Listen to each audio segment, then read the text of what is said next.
French Prime Minister Jean Castex has handed in his letter of resignation, paving the way for a new PM. President Macron is reshuffling his cabinet ahead of the legislative elections in June. That means the positions could change depending on the results of those elections.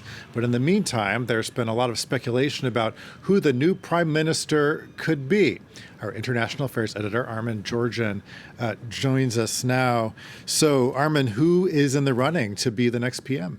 Just before I get to that, Monty, a word about the timing of this. So, first of all, just on the overall context, it's not surprising that Castex is resigning.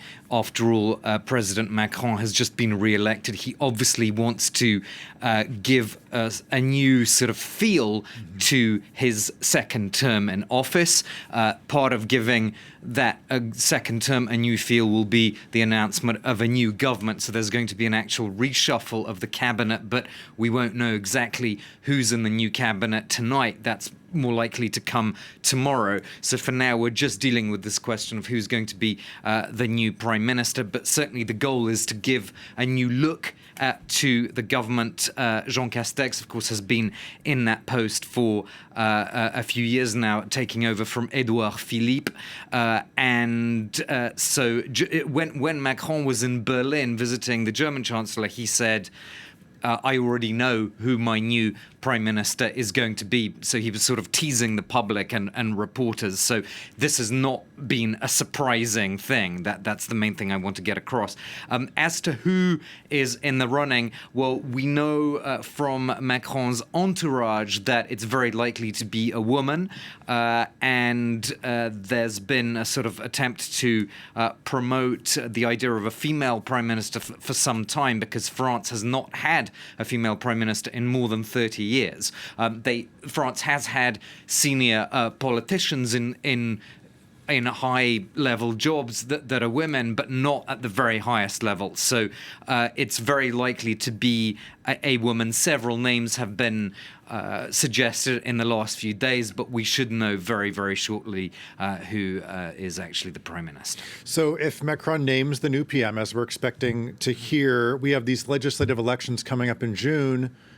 It could change, couldn't it? Yeah, I suppose that in theory it could, although it is obviously France is a presidential system. It's not like the British parliamentary democracy where the biggest party, the prime minister comes out of, as it were, the biggest party that wins a parliamentary election. France isn't Britain in that way.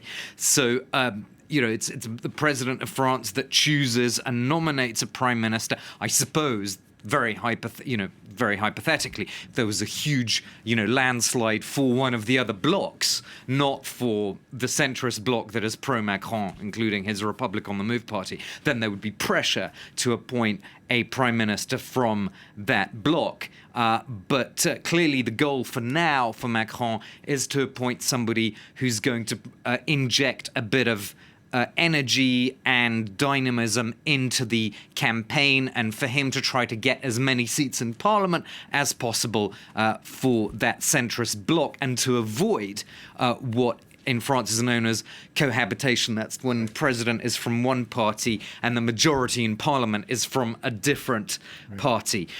So the prime minister, whoever it is, would normally have an important role in such an election campaign and in trying to push forward for a majority that will work closely with the president and actually get his agenda through in this second presidential term. Oh, great. Okay, great. Thanks a lot. Armen, Georgian. Thank you. Appreciate it. Thanks.